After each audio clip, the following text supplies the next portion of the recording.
आवाज महाराष्ट्राच्या मध्ये आपलं पुन्हा एकदा स्वागत आहे. आपण चर्चा करतोय भारतातलं राजकारण बदलत आहे का आणि मतदार नव्या पर्यायाच्या शोधात आहे का, ही सगळी चर्चा सुरू होती. मगाशी रवी श्रीवास्तवांनी काही मुद्दे मांडले. डॉक्टर नीलम गोऱ्हेंना काहीतरी बोलायचं होतं. डॉक्टर नीलम गोऱ्हे, बोला, तुम्हाला काय या संदर्भात नक्की काय म्हणणं आहे? खरंच भारतातलं राजकारण बदलतंय आणि भ्रमनिरास झालंय, असं काही झालंय का?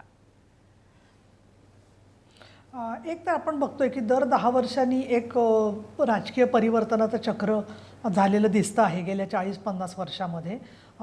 समाजवादी पक्षाच्या कार्यकर्त्यांनी जयप्रकाश नारायण यांचं नाव घेतलं, त्यावेळेला मी हसत होते. यासाठी हसत होते की जयप्रकाश नारायण यांचा विचार किती समाजवादी पक्षांनी म्हणजे शहाबानू केसनंतर ज्या प्रकारचा अनुनय त्यांनी केलेला आहे, तो जर का विचार केला तर कुठेही त्यांनी धर्मनिरपेक्षतेची भूमिका स्वतःची जी समाजवादी म्हणून असायला पाहिजे होती ती तर झालेलीच नाही आहे. आणि अतिशय मर्यादित आणि संकुचित बुद्धीतून विशेषतः हिंसाचार आणि गुन्हेगारीकरण याला प्रचंड मोठा आश्रय दिलेला आहे. त्याच्यामुळे आज समाजवादी जरी वेगवेगळे एकत्र आले असले तरीसुद्धा त्याच्यामधून पुढे काय जे निघणार आहे त्याच्या पलीकडे समाज प्रदूषित होण्याच्या पलीकडे काही दिसेल असं वाटत नाही आत्ताच्या घडीला. मुद्दा नंबर 1. दुसरं, बिगर काँग्रेसिझम आणि बिगर भाजप. तर बिगर भाजपचं मी उदाहरण देईन तुम्हाला. राष्ट्रपती निवडणुकीमध्ये तेव्हा काँग्रेसबरोबर बार्गेन करण्यासाठी, काँग्रेसबरोबर सौदेबाजी करण्यासाठी म्हणून मोठ्या प्रमाणात बहुजन समाज पार्टी आणि मुलायम सिंग या दोघांनीसुद्धा एकाच वेळेला जाऊन काँग्रेसच्या बरोबर एकमेकाचं शत्रुत्व करताना जाऊन पाहिजे त्या गोष्टी स्वतःच्या राज्यांच्यासाठी मिळवण्याच्यासाठी म्हणून पाहिजे ते समझोते केले. त्यामुळे आता काँग्रेसच काही देण्याच्या परिस्थितीत नाही आहे मुळामध्ये. त्याच्यामुळे कोणाबरोबर जाऊन करणार बार्गेनिंग हा प्रश्न आहे त्यांच्यासमोर. त्याचबरोबर जसं भारतीय जनता पक्ष त्या राज्यात वाढतोय आणि त्यांना प्रत्येक राज्यामधला प्रमुख सत्ताधारी पक्ष व्हायचं आहे म्हटल्यावरती आज हे तात्पुरत्या स्वरूपामध्ये एकत्र आलेत. आणि शेवटचा मुद्दा असा की घाबरण्याचं वगैरे जे म्हणताय ना तुम्ही, मला असं वाटतं की उलट शिवसेनेच्या सपोर्टमुळे भारतीय जनता पक्ष शिवसेनेचं सरकार इथे महाराष्ट्रामध्ये स्थिर आहे. याचा जर का विचार आपण केला तर आम्ही घाबरण्यापेक्षा शिवसेना काय म्हणते याचं पूर्ण भारताचं लक्ष त्याच्याकडे राहिलेलं आहे.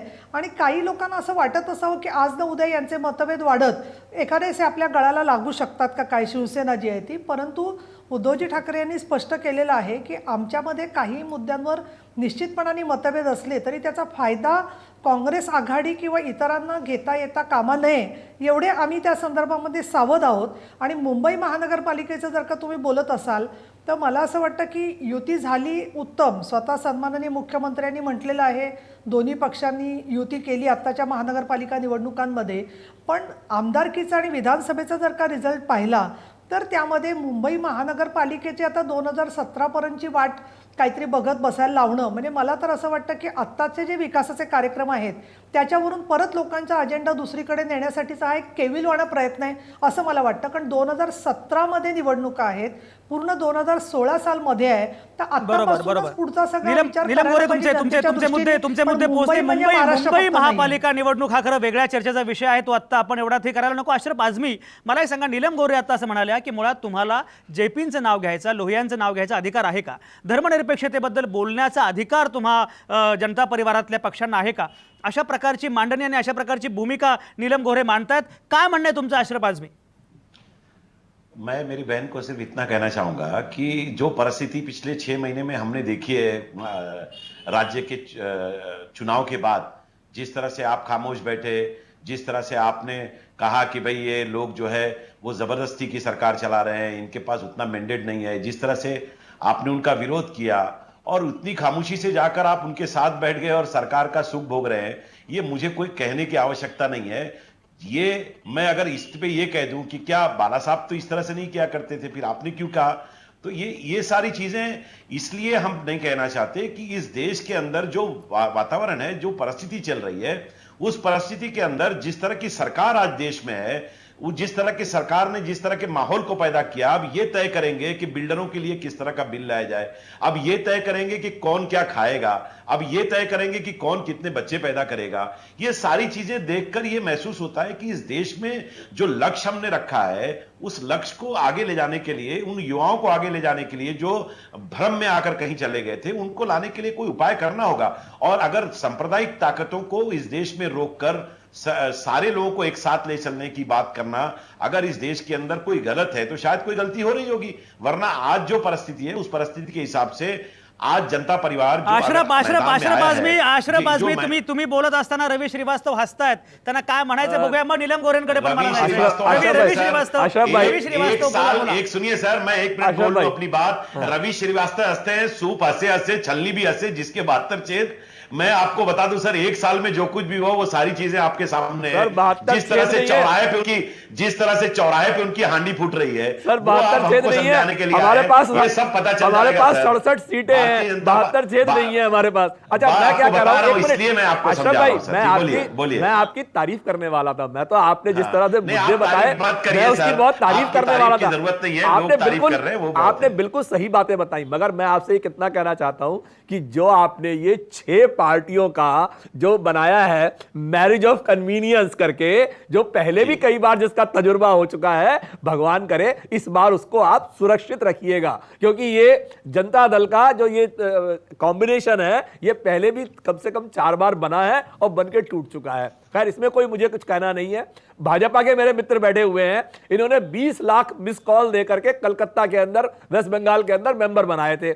इनको एक भी सीट निकाय के चुनाव में नहीं मिली. तो मेरा ये कहने का मतलब है कि जो ये हमारे मित्र हैं भाजपा वाले और कांग्रेस वाले, कांग्रेस के जो मित्र हैं वो तो 2 महीने के लिए गायब हो गए, 2 महीने बाद लौट के आए. आम आदमी पार्टी का असर देखिए, आज वो जनरल कंपार्टमेंट में घूम रहे हैं पंजाब में. ये किसने सिखाया है? ये आम आदमी पार्टी ने ही सिखाया है उनको कि भाई सड़क पे आओ निकल करके. ताई रवि- बोले, रवि- रवि ताई श्रीवास्तव, बोले रवि एक बात श्रीवास्तव. पूरी कर लूं कि पैकेज की बात करी ताई. पैकेज की बात बिल्कुल ठीक है, पैकेज दिखाना भी बहुत अच्छी बात है, मगर भाजपा को सोचना चाहिए कि पैकेज नहीं, अब पैकेज की डिलीवरी चाहिए. जो डिलीवरी के नाम पे कुछ नहीं मिल रहा है, इसलिए जनता आज रवी परिवर्तन रवी की रवी तलाश में है. श्रीवास्तव, गणेश हाकेंना काहीतरी बोलायचंय. गणेश हाके बोला.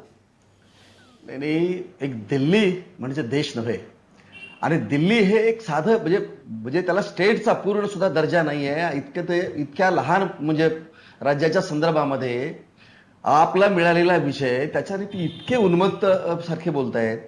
अहो, त्याच्यानंतर मी सांगतो तुम्हाला की लोकसभेच्या नंतर या देशामध्ये निवडणुका झाल्या, तिथं सुद्धा आम्हाला ज्या स्टेटमध्ये राज्यात झालेल्या निवडणुकांमध्ये सुद्धा भारतीय जनता पार्टीला लोकांनी स्वीकारलेलं आहे, तिथं आम्हाला सत्ता दिलेली आहे.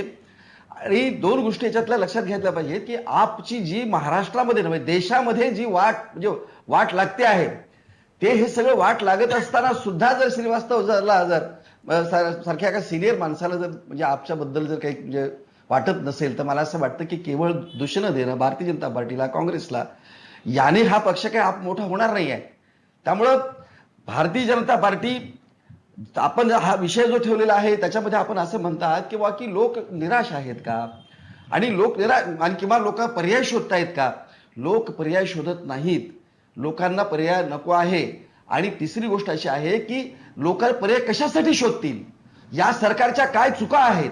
या सरकारने किती गणेश घोटाळे केलेले गणेश आहेत? हाके किती गणेश प्रकारचे हाके भ्रष्टाचाराच्या गणेश केसेस बाहेर हाके, आलेले आहेत? लोक मला पर्याय 10 का वर्षात शोधतील? गणेश हाके असं सांगतो. तुम्ही विचारताय की लोक पर्याय का शोधतील? लोक शोधतायत पर्याय. कॉम्रेड नाही, अजित नाही अभ्यंकर, शोधत. कॉम्रेड अजित नाही, अभ्यंकर, नाही, शोधत- कॉम्रेड अजित शोधत अभ्यंकर, नाही, मला सांगा. सांगा. गणेश नाही, हाके म्हणतायत लोक पर्याय शोधतच नाहीयेत. काय नाही, म्हणणं आहे नाही, तुमचं? गेल्या- कॉम्रेड नाही, नाही, अभ्यंकर, बरोबर. लक्षात गणेश हाके ठेवायला गणेश हाके पाहिजे. तुमच्याकडे येतो, नाही, तुमच्याकडे येतो मला मी. नाही, गणेश हाके तुमच्याकडे येतो कॉम्रेड.